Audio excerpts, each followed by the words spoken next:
Perfect. Okay, so welcome to another episode of the Holistic Sister Circle. Today we have Josh Ocasio with us. And just so you all know, yes, we are all about our sisters. However, when it comes to advertising, marketing, and customer success, the men just know how to do it. Okay, so we're going to have Josh on here. Josh is 22 years old and has spent over $16 million on paid traffic. He scaled revenue for local businesses, online businesses to multiple 7 and 8 figures. And he's also has spoken at multiple private and public events on paid traffic and doubling the revenue for businesses in as little as 1 year. Josh, I'm so excited to have you here. Welcome. Thank you. Thank you. That was a really good You're introduction. You're welcome. And it's so funny because, I haven't had many men on the show. Uh-huh. So I had to make that intro because we're expanding, right? A lot of our audience, they want to learn more about how to scale, how to monetize, how to just put themselves in a better position financially and how to do it faster, right? So I know that this is something that is up your alley and that we can share with them today. But before we get started, Josh, we haven't talked in a while, right? No, it So happened. I would love for you to just tell our audience a little bit about how we connected and how that experience has catapulted your success to what it is today. Okay. So we met through an agency that we used to work through together called Wojo Media. And then we were in the Daytona office, and I think we were working together there for about 6 months before you finally were fully remote in Tampa. But during those 6 months, we created a really good relationship. I learned a lot from you from relations, and you learned a lot from me for paid ads. So it both benefited long term throughout our relationship. And I think that just being within the circle of us, being side by side in the office, we were able to learn a lot in order for us to grow faster in such a short period amount of time. So I think that that contributes a lot, and especially being around someone that was young and ran such a good business at the time for us to take note from and apply to our personal lives. So I think that also really catapulted us to grow faster. No, absolutely. And one of the things that I really loved that you mentioned was we were around the fire. And I Yeah. think a lot of times, especially within the wellness industry, so just to give you some insight too, a lot of our audience are wellness practitioners. Mhm. So they have when it comes to business, they don't know much about business, don't know much about marketing. They're learning as they go. But what I realize is they're not around the heat. Mhm. Can you talk a little bit about the importance of elevating your circle and getting around the fire to help you on that road or going to the destination that you're looking to go? Okay. I'm going to make a point that's going to tie into this, right? So you say that business owners, they don't know a lot about marketing and running a business, right? So personally, I believe that you should work for the business that you want to build, because not only is that going to build you faster, but most people, I think that when they don't work somewhere and they just like, oh, I just want to grow, I just want to have my own business, they don't know what steps in order to take in order to get to the position that they want to be at. So I think that from a long-term perspective, no matter how old you are or what position you're in, you should work for some type of company that you're looking to get into. So, for instance, your audience is in the wellness center. If they want to get to a bigger branch of growing their business, then they should work in that area in order to see, okay, this person has this person positioned here, this person's marketing here, this is how they execute fulfillment, this is how they set appointments, because all these things is just going to help long term within the business in order for you to actually grow in a shorter period of time. You and I worked at this agency for, I would say, about a year. And I think that once we both exited, we were like, okay, well, I could take these lessons from the business that I learned that of how it ran and actually apply it to how I want to run my business. So I think that just crawling before you run is the most important thing about actually starting a business, because now everything online today is literally, oh, I want to be my own boss, or I want to be an entrepreneur. It's because it sounds sexy. But the reality behind it is that it's really not sexy if you don't have a plan. So that's just the truth behind that. So I hope that answers your question. No, it does. And I appreciate you sharing that because, again, they're really, I mean, we have two audiences, right? We have those who are really looking for health experts and not knowing what to do when it comes to the alternative medicine space and wanting to heal themselves. But then we also have practitioners who are going to be helping these clients. And Mhm. the issue with them is they're really great at what they do with their clients. Like you can bring them in, they can help. But when it comes to actually getting leads, when it comes to qualifying these leads and turning them into clients, they do not know where to go, who to turn to, and they've been crashed and burned. So, what are some just practical steps that you would recommend for someone who, again, they have their business, they know they do very well with what they need to do in their business, but they're really not understanding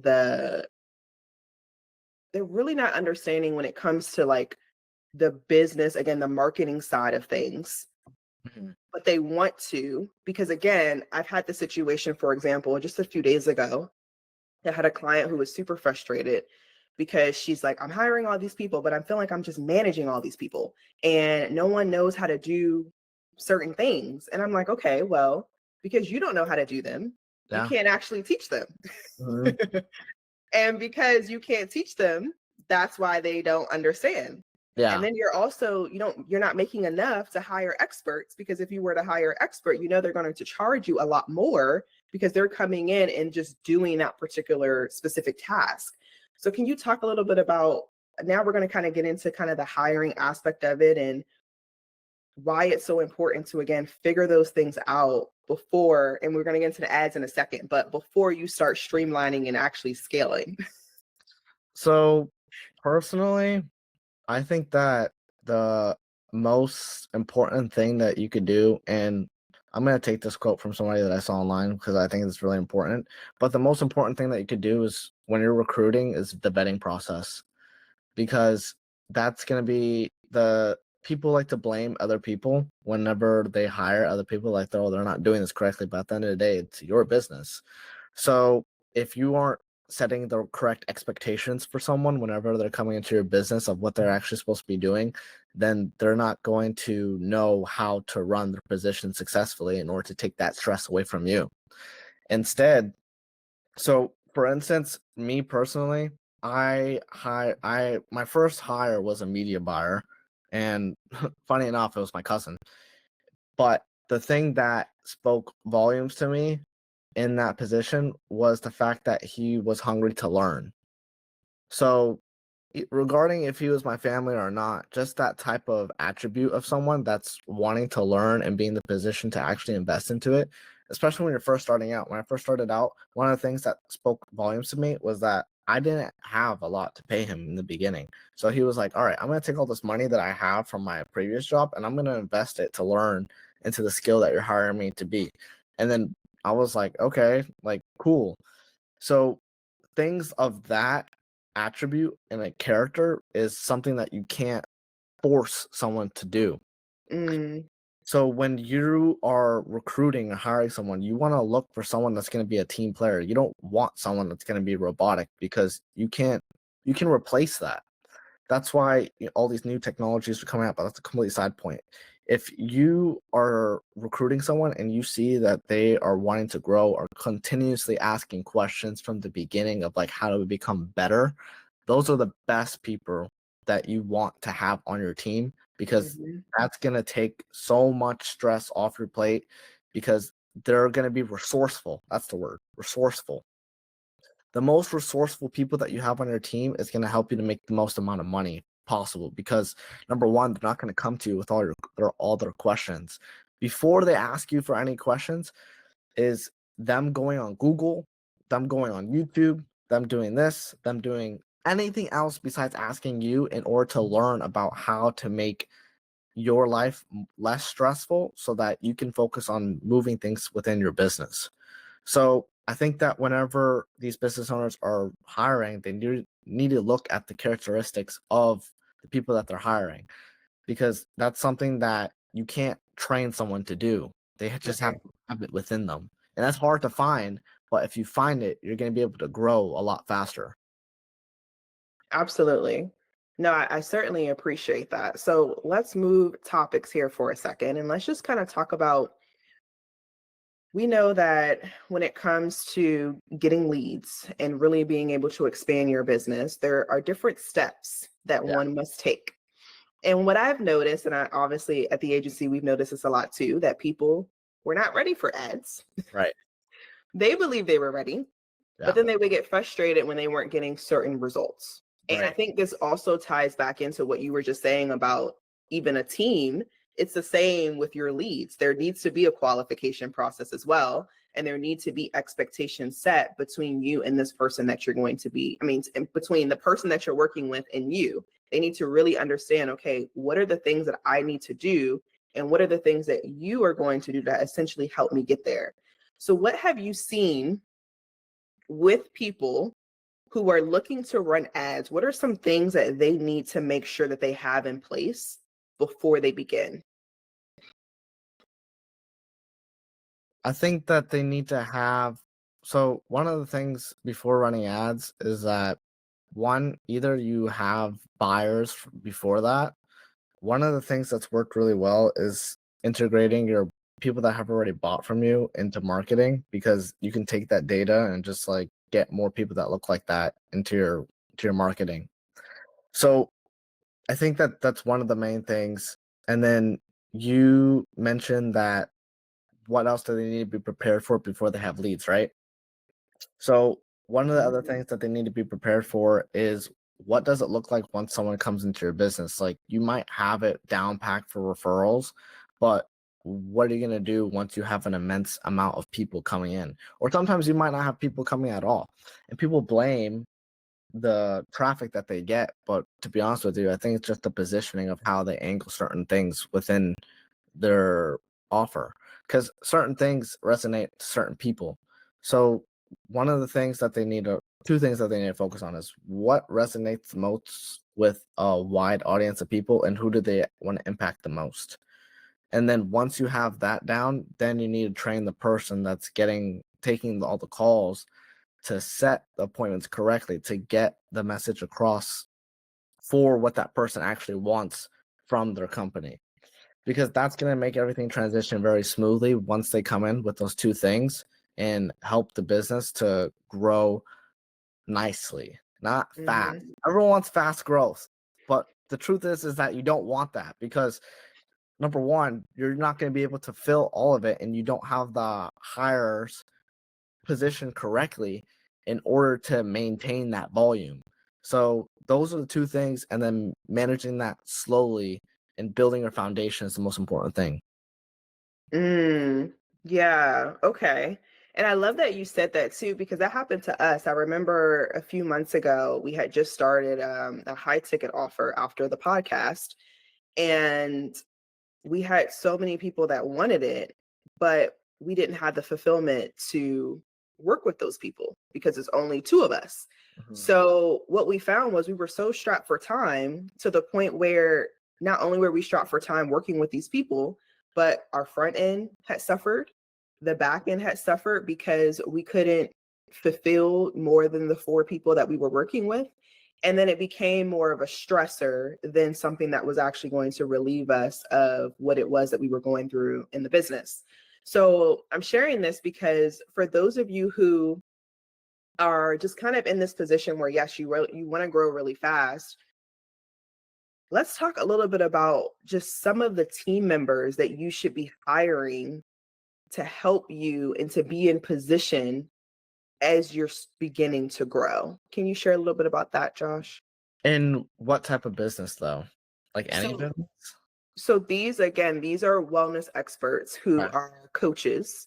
A lot of them have high ticket coaching programs. Okay. So they are looking for people to essentially they want to book a call Mhm. and get them on the phone to opt into their high ticket coaching program. Now, what I've realized though is not everybody's also ready for high ticket. So just because you get them on the phone, it doesn't mean that they're going to automatically opt into that one service. Right. So if they're a high ticket coach in the wellness space, what does that look like?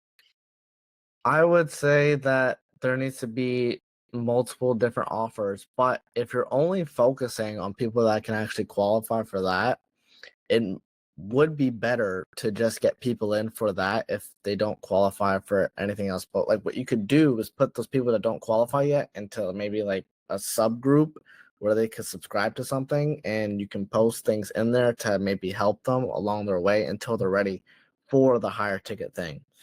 Me personally, I don't want anybody that isn't doing a certain threshold of money because that's just me personally. But within this niche, I think that those two categories, like it's either there's no middle. I think that you should have something that's super low, something that's a little bit higher than that, and then just your super high ticket offer because you're gonna attract people more, I guess, to the middle offer of what you have before they actually go to the higher ticket because everyone wants to sell them into the higher offer. But if people get a little bit of a taste of what you can do before they move into the higher package, they're gonna say yes a lot faster and find the money a lot faster for your higher ticket product versus just like trying to sell them and they don't know about you into the higher package because number one, they might complain a few days in or a few or maybe a weekend about your higher ticket program not benefiting them the way that you explained it to them. But if they go through a process of seeing what your other package can do, just in a few weeks, and they're okay paying that, and they still see progress within those weeks, the process of them going from here to Y is going to be like so much faster.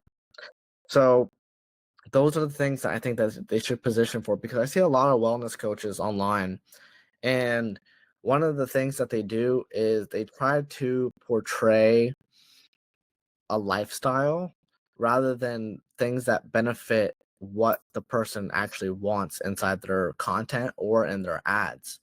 Most Mm, and I think that that affects people in a more negative way, just seeing your lifestyle rather than how you actually benefit them, which is why you never want to talk about traveling or the cars or the watches or any of this stuff online. People really mostly care about what it is that you did to acquire the traveling, the car, the watch, the lifestyle, because that's going to help them to resonate with you more.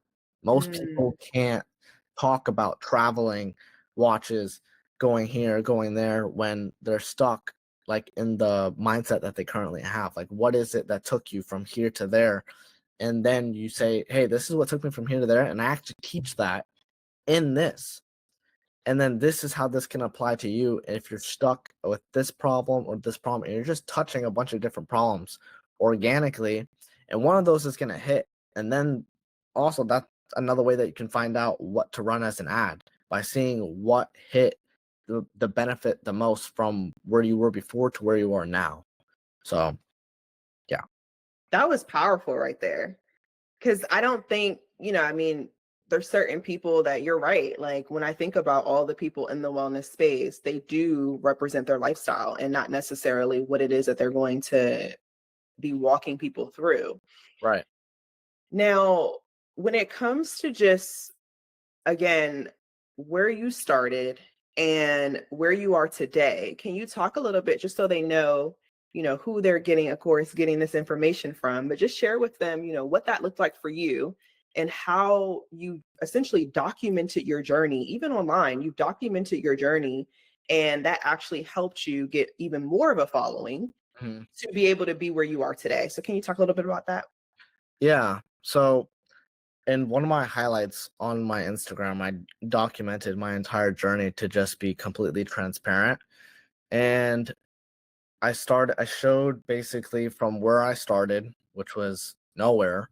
And because one of the things that I think would help resonate with a lot of people was when my aunt passed away when I was before my 20th birthday, 2 days before my 20th birthday, my aunt passed away. And I was like, okay, I can either cry, I can keep crying, or I can show like how I can turn this into something that's like freaking amazing. And that was like the thing that drove me. So I was like, okay, let me document my journey from this pain and translate it into something that people could resonate with. Because a lot of people turn to alcohol, drugs, whatnot. So I told people exactly what I was going through every step of the way. And I think that's why a lot of people today, whenever they see my page, they can connect with me more because they're like, damn, like this guy didn't come from money. This guy didn't do this. He didn't do that. Like, and he's not belittling people either. Because a Mm-hmm. lot of people, when they start getting money, they start belittling people. But what I did instead was I was like, look, I came from the same city as you. Because most of these people that follow me are people from high school or college and they see me now. But and I'm just like, I'm literally the same person as you. I live in the same city. The only thing that was different was that I just wanted it more. And this is what I did along my way. I connected with people. I went to events. I showed up. I asked questions. I wasn't afraid to ask questions. I was the youngest person at the time at these events when I was 20, 21, or even 18, showing that I wanted to talk about how do I make money? How do I grow? I know that I don't have anything yet, but how do I grow? And just being vulnerable with the public eye about where you are now versus where you want to be, it's gonna show people with action that you take that they can do the same thing. And then once they get to a certain position, or business owners that could resonate with you and be like, damn, I was in that same position as this guy, and then he went to this. I like that. I like the message that he's portraying. So that's also where personal brand comes to place, because you can show that, damn, like this is this guy's story. So I think that a lot of people online, what they need to do is, number one, talk about things that people can actually submit to, like, and connect with. I think those are the most important things whenever that happens. And for me personally, I was showing like how I learned and then how I applied that to my own business, because now my agency, we're taking on people now that are only paying anywhere from $5,000 a month all the way to $30,000 a month. So, and I'm showing like how I'm doing that, because before when I first started my agency, I quit the previous agency I was at, for anyone out there, and I was making I was making less than $10,000 a month.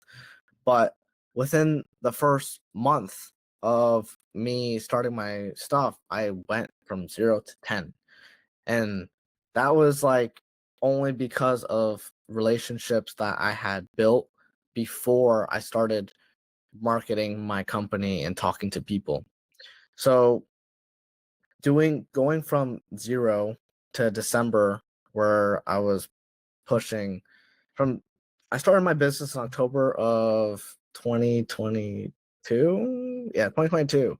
And then by December of 2022, I was at 30 G's, and now we're a little bit past 6 figures a month. So that happened within a short period of time by, number one, showing that what you can do, because a lot of people that are my age are like, oh, I'm young, like who's gonna take me seriously? But if you show exactly what you can do and not give a shit about what other people are saying, then number one, you're gonna have a lot more respect. Number two, people are gonna be like, damn, like they're gonna hate on you or they're gonna love you. And that's just like part of the game. So submitting to those things and documenting everything is just gonna help you long term. So Mm, yeah. yeah, I appreciate this, Josh, because I feel like for a lot of obviously a lot of the audience that we have are women, right? And one of the things that has been troubling has really been finding your voice, Hmm. like really finding your voice and knowing how to communicate. So, for the sake of time, and this will be the one of the last questions that we ask, but one of the reasons I started the podcast was because that was me too, right? I had trouble finding my voice and really trying to figure out like how I wanted to be portrayed online. And once I started the podcast, I started attracting more people who wanted to do podcasts or be on podcasts or have me on their podcast. Can you share a little bit about how just speaking and being on podcasts has really helped you along the way of documenting your journey? Okay. I will say that I am I'm gonna be completely transparent. I need to be on more podcasts, and that's actually one of the things I have planned this year. But for the podcast that I have been on, it's been very, very helpful whenever I get on sales calls because people see my results based off of what I'm talking about. And then whenever I get asked a certain specific question, that may answer someone's question before they even get on a call. So doing things like this actually helps long term. Like today, for instance, I had a sales call right before this actually. And the guy, he was like, "Hey, I saw that you increased this person's email marketing revenue from 20% all the way to 40%." Like, and that was like crazy. Can you explain that a little bit more? But just them having the touch point of even seeing that, like, helped me to move the sale forward because now they're like intrigued, like, okay, what is he gonna do to my account that's different? And that's just gonna help to basically get your messaging across. So like people in the wellness industry talk about what it is that helped you from I'll use your example for instance, like what helped you to get from, feeling like this, how I was before, to now in a better position health wise. And then people are gonna be like, I've never tried that. But if they have if they take action and try it, they'll come back to you and thank you and then want to know more about you. Or people might be like, "Hey, I've never tried that, but I want to ask more about it." So those two things are what's going to benefit someone in your messaging from these types of podcasts, and just like asking the right types of questions, because people are going to you might ask the right question to me, or I might ask the right question to you, but it might resonate with somebody. So start making things that are beneficial to people instead of showing off what you have, because everyone's doing that nowadays, but no one is what's the word, no one is absorbing what you're giving them because they have no substance. It's just like, how are they supposed to connect with you? Most people online can't take anything from you. You have no substance. So in order for you to create substance, you have to connect with people, and the only way to connect with people is by real problems that every person is having. That's pretty much it. So yeah. I hope that. No, it does. It does. Well, thank you so much for your time, Josh. We really appreciate it. And if anyone would like to connect with you further, whether it's ads questions, whether it's learning how to document your journey, Mhm. how do we reach you? They can DM me on Instagram, or they can email me at josh@ironmediasolutions.com. Usually, since I'm a younger guy, I'm always on Instagram. So you can reach me on Instagram, DM me. I'll answer your questions. Just Cool. yeah, anything. I love it. Well, thank you so much, Josh. We appreciate you. Thank you, Vera. I appreciate you.